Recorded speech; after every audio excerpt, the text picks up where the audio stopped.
Welcome to the Bible and Theology Matters podcast, where we discuss all things Bible and theology.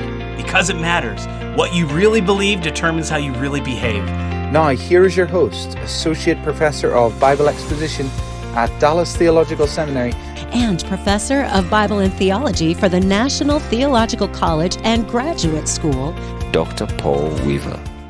Welcome back to the Bible and Theology Matters podcast. Today's podcast is sponsored by the National Theological College and Graduate School, also known as NTCGS. NTCGS is a strategically placed school with 3 campuses in the Middle East and 1 in East Africa. To learn more about how you can be a financial partner with NTCGS in equipping nationals for the work of the ministry in Egypt, Lebanon, Jordan, and East Africa, go to ntcgs.org. That's ntcgs.org. Bible and Theology Matters. What you believe impacts how you behave. And it is for this reason that the Bible is our primary source and foundation for teaching, preaching, discipling, and counseling. The Bible and theology makes a difference in the lives of the common person as well as the professional athlete. And in today's podcast, we're going to discuss the latter, ministering to athletes with the Word of God. And to do so, I'm pleased to have Dr. John Tolson on the program. Dr. Tolson is the founder of The Gathering, which is a quarterly lunch series designed to inspire and encourage men to lead in a biblical and spiritual manner in the family, in the workplace, and in the community. He also started one of the first team chaplain programs in the NBA, and he has served professional sport teams, including the Houston Rockets, Houston Astros, Houston Oilers, Orlando Magic, and the Dallas Cowboys. He's the author of the devotional book, Take a Knee, which is based on a series of messages he gave to the Dallas Cowboys. He's also the co-author of The 4 Priorities, which is discipleship material that has been used and continues to be used to impact thousands of people. Dr. Tolson earned a Master of Divinity from Columbia Seminary and a Doctor of Ministry from Fuller Theological Seminary. He has also done additional studies at the LeBray Fellowship in Switzerland with Francis Schaefer. Dr. Tolson, welcome to the Bible and Theology Matters podcast. Thank you very much. Great to be here. Well, Dr. Tolson, in the first part of today's episode, I'd like to hear from you about your story. It's very fascinating, and I want to hear as it relates to being a chaplain and ministering to professional athletes. And on the second half of the program, I'd love for us to focus on how the Bible and theology matters when ministering to athletes. Dr. Tolson, would you share a bit about your home life growing up? I've read a little bit about it, but I'd love to hear your listeners hear about it. Well, you know, when I think back about my home life, it was kind of bittersweet. My mom and dad were divorced when I was 2 years old. I never met my real father. I've got one picture of him. I must say he was a very handsome man, but I never met him. And as far as I know, he has passed away quite a few years ago. A friend of mine did some checking on that a few years ago and said, we can't locate him, but we think he's passed away. But anyway, that left, I didn't know it at the time, but looking back as I grew older, it really left a hole in my heart. My mom was remarried when I was 7 years old. My stepdad had no idea how to be a daddy. And I think as I grew older and knew a little bit about his father wasn't really connected to him. So he just passed on down through the generations that same void in being a good daddy and an effective father. When I think back about my home life, I would just simply say there's a sadness about it. I love my mom. I knew my mom loved me and believed in me and encouraged me constantly, but there was just always turmoil at home. And I think one of the reasons I tried to stay away from home playing sports as much as I could, it wasn't pleasant being around there. Little did I know at that time what he was going to prepare me for or what he was preparing me for. Now, we were joking a little bit before the program began about you being a Buckeye, and I'm a Hoosier. That's right. Neighboring states there, but that's right. Midwesterner originally. That's right. But, we're That's both right. Texas For a few transplants. years, and then my family moved to Florida when I think I was in the 3rd grade. So the Sarasota, Bradenton area below Tampa, 40 miles on the west coast of Florida is really where I call my home. That's where I grew up. Okay. Well, you are, Dr. Tolson, an avid sports fan, and you were a good athlete, as you already alluded to, but even receiving an athletic scholarship for college. But sports was, for you, also an outlet, as you state. Would you develop that? Yeah, it was an outlet, and I remember I'd go to school all day, and if I was on a team at school, I'd practice that afternoon late, and then I'd come home, do a little homework, and I knew the janitor at the gym, and I'd go about 9 o'clock down to the gym, ride my bike down, and knock on the door, and he'd open it up and turn the lights on me for another couple of hours. That's what I did to kind of manage getting through living in the kind of home that I was being raised in. Yeah, and it's very interesting, too, the last part you pointed out there about going to college. Nobody in my background, my mom, my dad, my stepdad, had ever gone to college. I think my mom finished about the 10th grade, stepdad about the 10th grade. They were all hardworking people, but not highly motivated. So, and maybe in a few moments, I'll have to tell you bits of the story of how I got into college, which is an amazing thing. But yeah, I was able to break the mold, thank God, and get to school, and that has really paid off over the years. So from the absence of male leadership in your home, you've seen the great need and value of men, investing in men. I had a couple buddies that had terrific daddies, and they were the guys that came to the games. My stepdad, all my career, never came to one game. Junior high, high school, college, not one game. He used to ridicule the fact that I played sports and said, that's foolish, that's a waste of time. So I was battling against that too. Sure. Well, we're so glad that the Lord did a great work in your life and you came to faith in Christ. Would you share about that with us? Yeah. So going into my 10th grade year in high school, it was a summer, and one of my buddies at school, Sherry Hadley, who ended up being an All-American track star and straight-A student, but most of all, my friend, said, would you go to this retreat? I said, what's a retreat? They said, well, everybody at the church is going to go, and a lot of your friends that you play ball with are going to go, and would you like to go? So I ended up going. He said, well, there are going to be a lot of good-looking girls there. I said, sign me up, good food, and we'll have time to play some sports, and that'd be fun. Well, the last night of this deal, I was sitting in the back, about 150 students, messing around, not listening. But for some reason that night, the guy that was speaking, who became one of my dear friends later, was talking about Jesus, the cross, what he did on the cross. And for the first time, I started listening.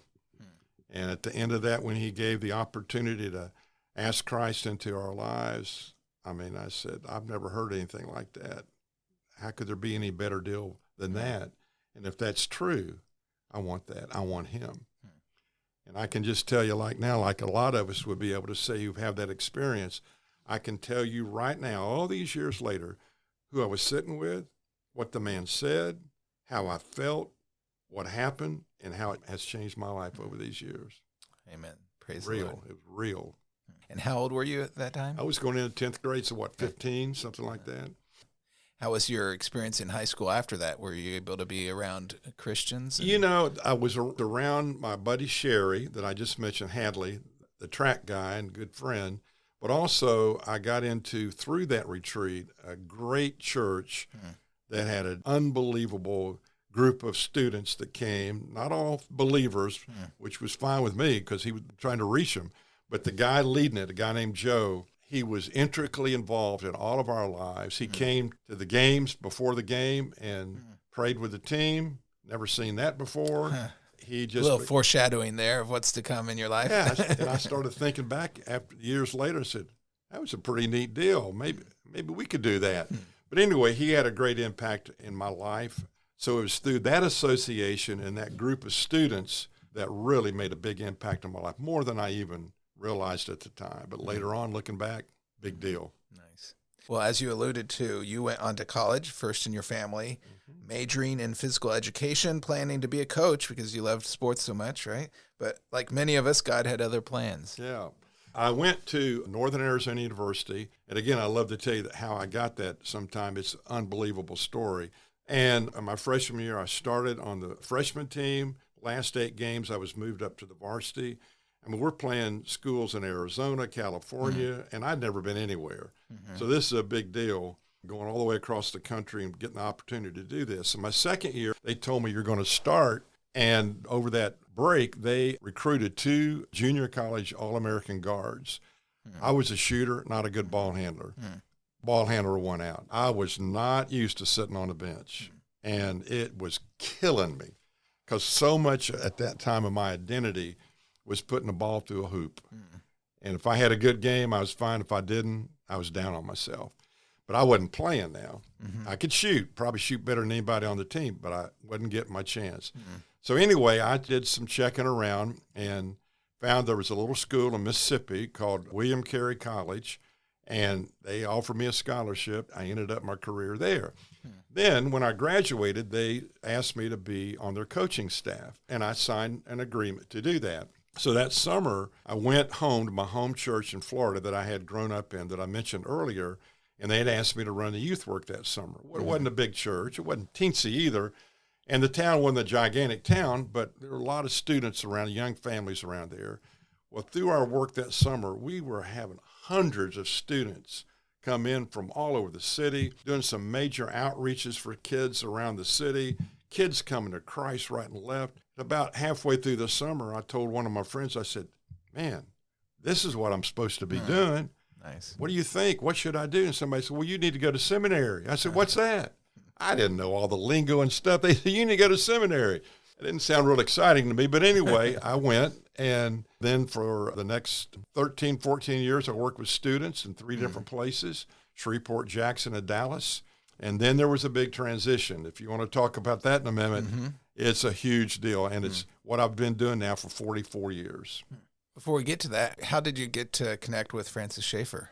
Yeah, well, I was in Shreveport, my first assignment out of seminary, and the work was just flourishing. And I started reading Edith Schaefer's book, L'Abri, which in French means shelter, and I was just intrigued. And then I started reading a couple of his little paperbacks, Escape from Reason and whatever else there was, and I didn't understand hardly any of it, but I had my dictionary, and I was trying to stretch. I'm a PE major now, and I'm not real smart, so I'm trying to learn some of this heavier duty stuff. But I just was blown away. And I just started saying to some of the kids when I'd quote stuff that we all could understand, I said, boy, I'd love to go over there someday. Well, one Christmas Eve, we had our big meeting with students. And when the meeting was over, one of the students got up and said, we're not quite done yet. And the pastor came in, and these students for over a year had been raising money to send my wife and I to Switzerland to study for 5 weeks at L'Abri. Wow. So that's how I heard about it. Neat. That's how I got there, and it's impacted my life to this day. That's wonderful. Well, how did you get into becoming a chaplain to athletes? Yeah. I went to Houston to primarily work with business leaders, leaders in the city overall. So the first week I was there, I talked to my wife one night, and I said, I just read in the paper the Houston Rockets are working out, getting ready for the season, and we lived probably 10 minutes from the summit where they worked out and played their games. And a friend of mine had said in Atlanta, who had done a little work with the Atlanta Hawks, he said there's a guy that plays, Dwight Jones, plays with the Rockets, and he used to be with the Atlanta Hawks. I married he and his wife. I did their wedding in the Omni in Atlanta. If you ever have a chance to meet him, tell him Wayne Smith said hi. So I said, I think I'm going to go over and see what happens. So I went over to the summit, parked my car, didn't see much going on. So I walk around the outside of the summit looking for an open door. I mean, it's locked up tighter than Ned's hat band. I bet. But I don't give up. So I'm going to try it again. So I walk around the back side, kind of a utility door. There was a little crack. So I open it up, slide through, totally dark. So I start walking. I got my hand on the wall. I'm walking down. It seems like it's going down. I mean, about a minute and a half later, I'm right on the edge of the court, and there they are practicing. So I act like I'm supposed to be there. So I go under the basket, and there are 3 or 4 folding chairs, and I just sit down, and I'm watching practice. Finally, a guy comes over, a ball boy or one of the guys that work with the team, and I said, hey, which one of those guys is Dwight Jones? He said, whatever his number was. And there he was, this big 7-footer. When the practice is over, who's standing right under the basket in front of me? Dwight Jones. So I stand up and I say, Dwight, John Tolson. He looked at me like, he doesn't know who I am. I said, I got a buddy I think you know in Atlanta, Wayne Smith. You know Wayne Smith? I know him. He's one of my dear friends. He married me and my wife. I said, I know that. He said, hang on a second. I'm going to get a shower and come back out. So he comes back out a few minutes later. We're talking somewhere. He said, come back tomorrow night. We're all going out to see some big fight that night that was on television. So I go back the next night. I'm standing there with Dwight and 5 of the players that I just introduced myself to. And one of the players, I said, so how'd you get here? He said, I play for this thing called Athletes in Action. Well, that's a Christian deal. I said, so you love Jesus? He said, yeah, I love Jesus. I said, anybody else here in this outfit love Jesus? Yeah, Robert Reed, our star player, number 50, loved Jesus. And then by that time, Dwight comes out and another player. So 2 days later, they're getting ready to play a team from up in the East. I go to the shoot-around, which is at 10 o'clock in the morning. I'm sitting there, and Robert Reed, during the break, guy I met 2 nights before, just walks up and sits down by me. So we start talking. And I said, hey, Robert, by the way, do you guys do anything before a game, like somebody have a little prayer, read a verse, or say something or whatever? He said, no, they don't do that in the NBA. I said, what about us? How about us doing that tonight? He said, man, that's a great idea. He said, I'll get a room right next to the locker room. I'll make sure it's open, get some chairs in there. And he said, I'll meet you at 6:15 out front at the ticket counter and bring you through. 6:15 that night, he comes out in his uniform, takes me through, back of the room. He had half the team in the room, and that was the first NBA chapel, as far as I know, anywhere in the United States. And then from there, I started calling my buddies around the country where there were NBA teams. Here's how I did it. Why don't you see what could happen? Within 2 years, there was a chaplain for every team in the NBA. Neat. That's exciting. So that's how basketball happened. So how long were you there in Houston? Well, I was there for about 5 years, and that's when I had an opportunity to go to Orlando to replicate what I was doing in Houston in Orlando. And the group of men and leaders that called me said, Orlando's really popping, it's growing, and we're trying to lay a base of leaders in our city that are really well grounded in the faith for the years and the growth that are coming up. So my wife and I and our little family decided to go to Orlando, where we were for 20 years. That was 83. 86, I get a phone call one day from a friend of mine who was the general manager for the Philadelphia 76ers, Pat Williams. And Pat was a great guy, loved the Lord, and he said, John, the commissioner of the NBA wants to start some more franchises. So if there's one in Florida, should it be in Orlando, Miami, St. Pete, Tampa? Where should it be? I said, Orlando. He said, do you know anybody that might have an interest in putting a group together to finance that? I said, one name comes to mind, my buddy Jimmy Hewitt, who is with the Lord now. So I said, you fly to Austin. I got a bunch of men down there. Come and speak. I'll bring Jimmy with me. We'll meet you there. You guys can get to know each other. So we went. They met. We're driving to the airport, and Jimmy's firing questions of Pat, how to do it, what's required, what do you do, how much, all this stuff. Within 3 months, we were flying on a private plane to the commissioner's office, New York City, putting down the down payment to start the franchise. So that's how the Orlando Magic started. Neat. And so I became the chaplain as a result of very cool. the connection there. Yeah. And what was the commissioner back then? David Stern. Was it Stern? That's what I say. He was there for a long time. Yeah, Wasn't a long time. He was beloved by many and not so beloved by others. You got it. It's a love-hate deal. Yeah, I know it. So how many years then were you chaplain with? I was there Orlando Magic. when they started. I think I did that for around 7 or 8 years, 9 years. They changed ownership. The Voss family bought the team, Amway people, and I kept doing it for a little bit longer and then stepped aside because I had a ton of other stuff I was doing. It took a lot of time, and these jobs were volunteer. They were not paying jobs. You ever been a part of anything like that? A volunteer job, yes.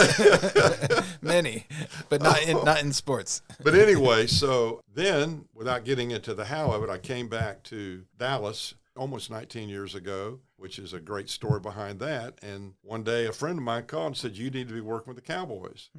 I said, well, Leroy, you just don't walk in, say to Jerry Jones, I'm going to work with the Cowboys.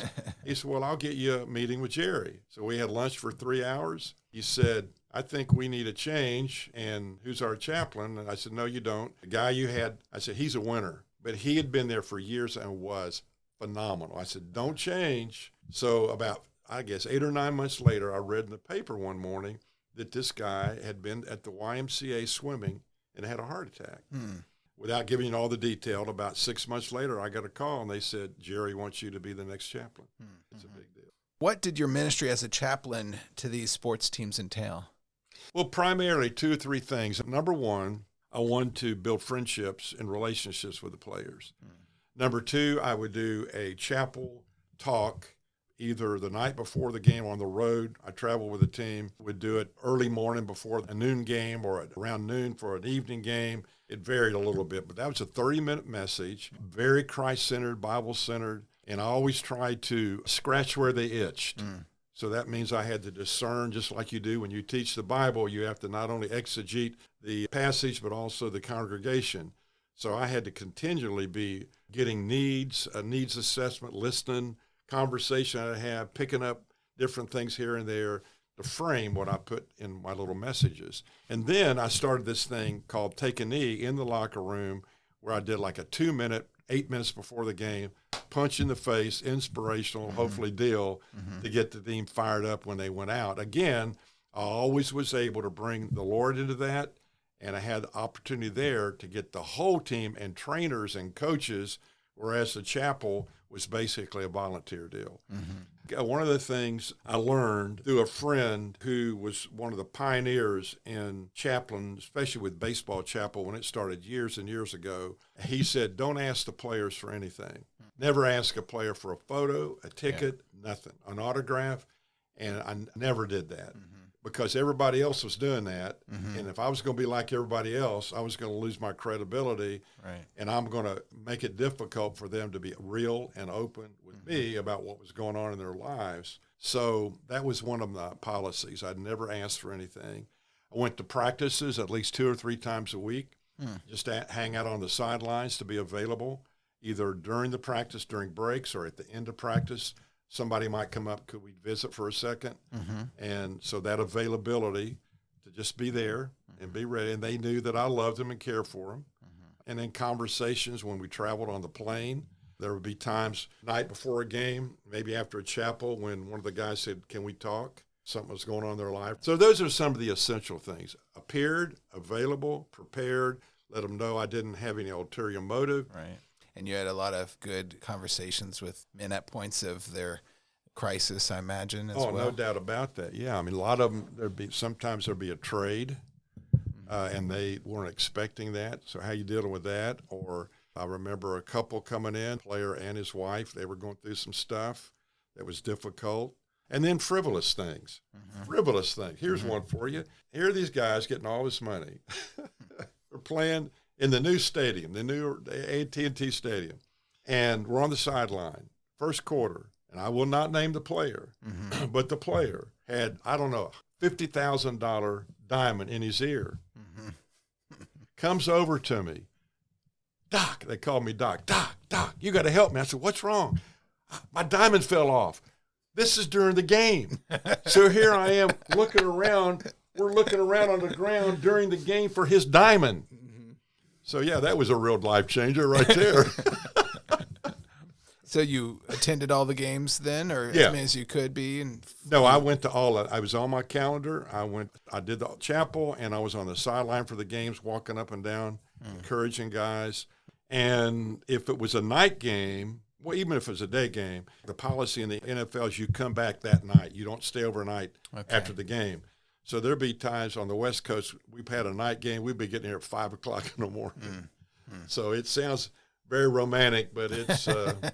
can only imagine the pressures and that professional athletes, 20 years old, all this money thrown at them, all these women thrown at them. Every place we get off a plane, get to a hotel, there they are, waiting, trying to get these guys' attention.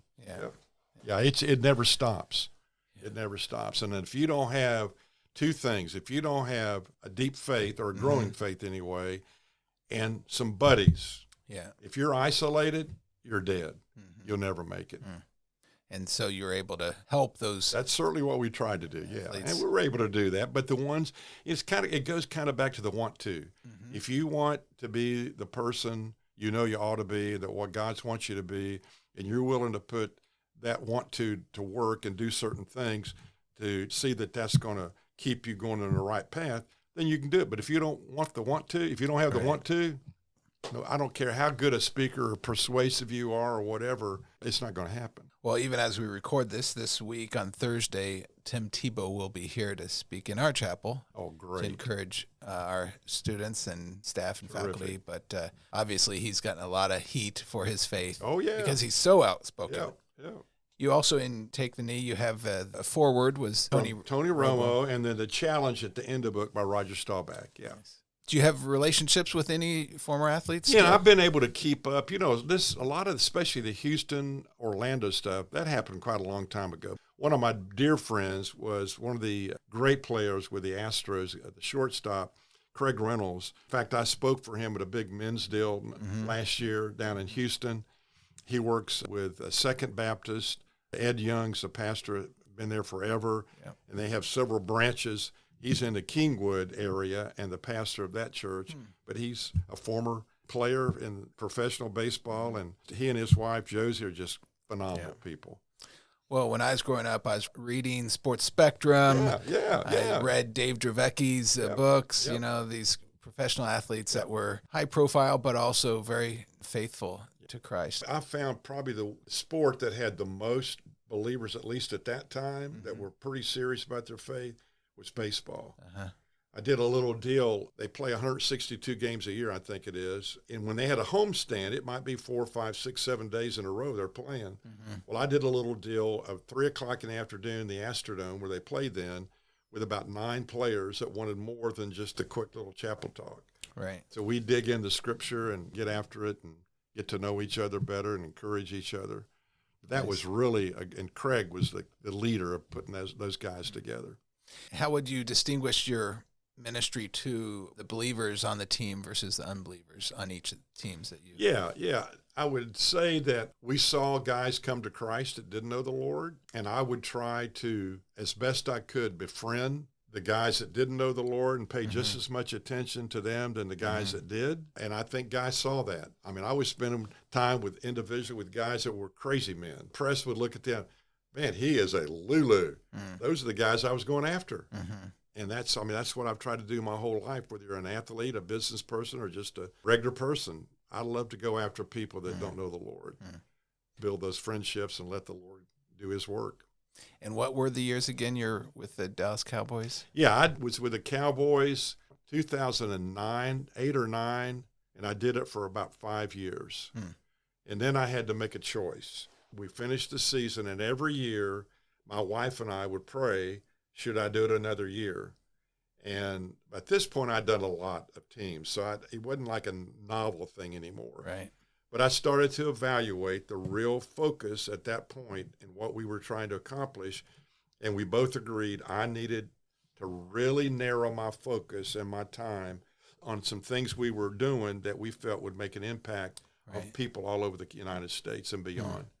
And that's the disciple-making thing, which you can talk about later. I resigned and said, thank you, Mr. Jones. Had a great time and loved it, and never have looked back and regretted that decision. It was the right thing to do.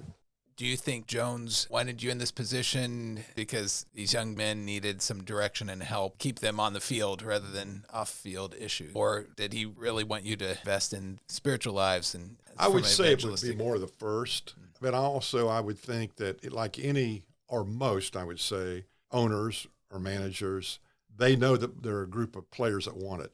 Right. He wouldn't want those guys to be unsettled. Okay. That would be one thing. And then the other, the general thing, is he just wanted to make sure that this could have some kind of a positive impact on this crazy group of stallions they had. No franchise like this one, the Cowboys. Maybe the Green Bay Packers, historically over the years, had a lot of great men, Bart Starr and others that came out of there that were great men of faith. But I think this franchise, with its original ownership, and then, of course, the legendary Tom Landry and his influence, you can never underestimate that influence. It's just like in a corporation, and in a sense, it is a corporation, the football enterprise. The team or the company will take on the flavor of the leadership. There was no doubt where he was. He didn't pound on guys and beat them over the head with the Bible. Sure. But you knew that Jesus was a big deal to Tom Landry.